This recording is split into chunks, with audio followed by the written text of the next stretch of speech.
Maalan na hapon, ngayon pa ay araw ng Biyernes, July 19, 2024 at narito po muli ang update sa lagay ng ating panahon. Binaha po ang maraming lugar sa iba't ibang bahagi ng ating bansa dahil sa malakas na ulan na dulot ng low pressure area at habagat. Kabilang po sa mga naapektuhan ang Romblon at Oriental Mindoro. Sa kasalukuyan, dalawang low pressure area ang minomonitor sa loob po ng ating PAR. Una na dito ang nasa bahagi ng west-southwest ng Calapan City, Oriental Mindoro. Ang nasabing LPA, kumikilos na ito papalayo ng ating Philippine landmass. Ngunit patuloy po nito na hinahatak pa rin ang nasabing habagat. Ang isang low pressure area naman nasa loob din po ng ating PAR sa location na east of Eastern Visayas.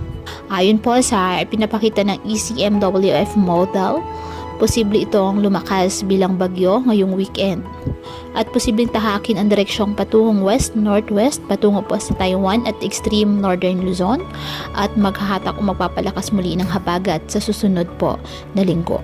Kaya patuloy tayo na mag-antabay ng iba pa nating weather updates at sa updates po na ipapalabas ng Pag-asa. Ang susunod na pangalan ng bagyo na gagamitin ng Pag-asa ay bagyong Butchoy. Ngayong araw, asahan po ang mga pag-ulan, mga malawakang pag-ulan dyan po sa Northern Palawan at Occidental Mindoro na dulot ng low pressure area. Apektado din po ng trough ng nasabing low pressure area ang Metro Manila, Central Luzon, Calabarzon, Bicol Region, Western Visayas at nalalabing bahagi ng Mimaropa. Ang Mindanao at nalalabing bahagi ng Visayas, asahan din po ang maulap na kalangitan na may kalat-kalat na pag-ulan at thunderstorms dahil po sa habagat.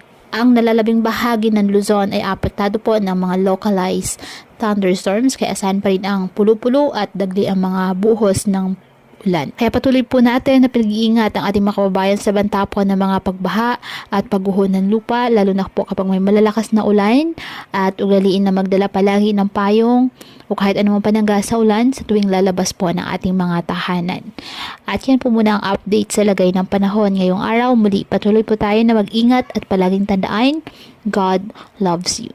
Stay safe and God bless.